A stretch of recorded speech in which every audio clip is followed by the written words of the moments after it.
Ok, pessoal. Continuando um pouquinho nossa discussão sobre modelos de computação, por que que a gente está vendo isso? Parece um assunto muito teórico, mas veja, essa é uma aula de compiladores. As chances são que você não vai fazer um compilador na sua vida, além daquele que vai ter no nosso trabalho, no meio do curso. O motivo disso é que a gente não precisa ficar inventando linguagens o tempo todo.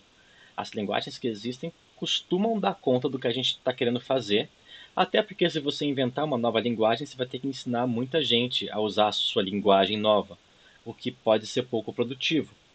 Não quer dizer que muitas pessoas não inventem linguagens específicas para alguns domínios. Por exemplo, temos linguagens para para descrição de música, certo? Que, por exemplo, Chuck, que servem para fazer música. Temos linguagens para vídeo, temos linguagens, enfim, para um monte de coisas.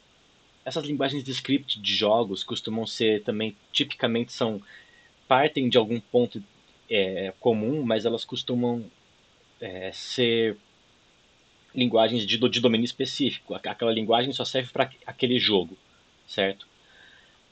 Bom, mas vamos lá em frente. O que aconteceu, e eu vou botar o link desse artigo na descrição aqui, existiu há algum tempo atrás, no começo do século XX, uma ideia da linguística de tentar encontrar uma raiz comum para todas as línguas. E linguagem de computador vem disso, porque o máximo que deu certo mesmo desse tipo de descrição foi encontrar uma linguagem, foi encontrar princípios sobre os quais a gente constrói linguagens de computador. A questão é que existem alguns problemas que são solucionáveis somente por alguns tipos de modelos de computação.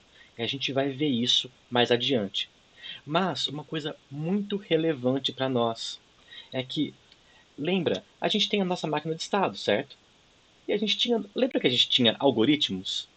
Se você fez um bom curso de algoritmos, você sabe que seu algoritmo começa em um ponto, aí ele executa alguma instrução, aí ele executa alguma outra instrução, e aí eventualmente você tem uma condicional, um if, e aí você tem uma ramificação, né? Você tem alguma coisa, aí você tem outra coisa, e aí de repente esse processo se junta por algum motivo, e aí você vai fazendo o seu algoritmo até que eventualmente o seu algoritmo termina, certo? Repara uma coisa muito importante. Se você chamar cada etapa do seu algoritmo de estado, você pode desenhar uma máquina de estado que é absolutamente igual ao seu algoritmo.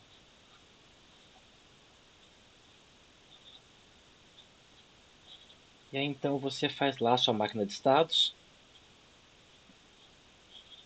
e aí você consegue implementar o seu algoritmo como uma máquina de estados, ok?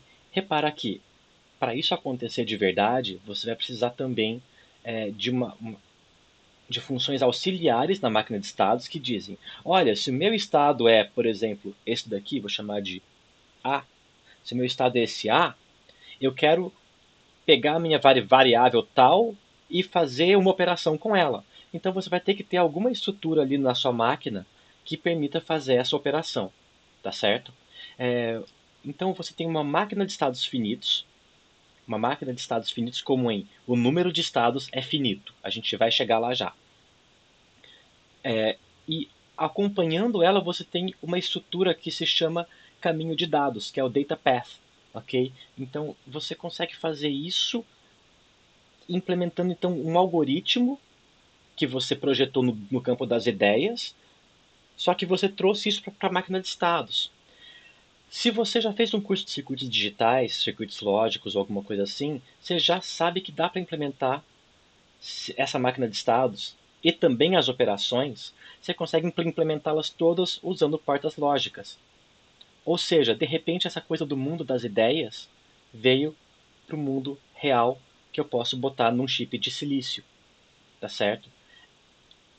E repara que isso só é possível porque a gente pensa no modelo de computação do que está acontecendo e a gente consegue demonstrar que um é equivalente ao outro, certo?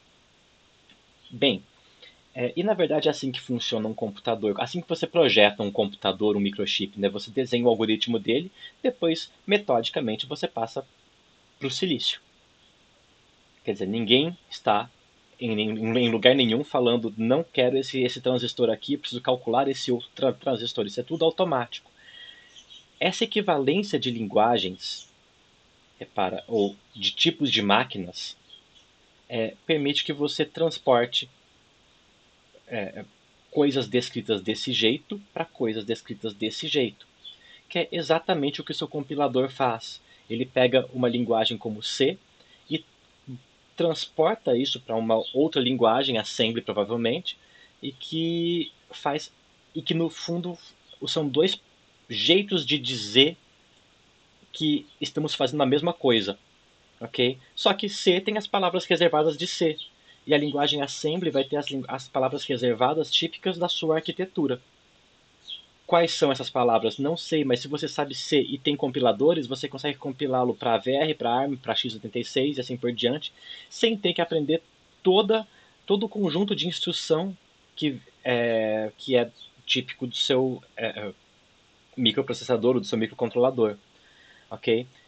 Bom, e aí a gente vai chegar em limites que a gente consegue usar os modelos de computação, tá certo? E a gente vai falar disso daqui a pouquinho, ok? Abraço.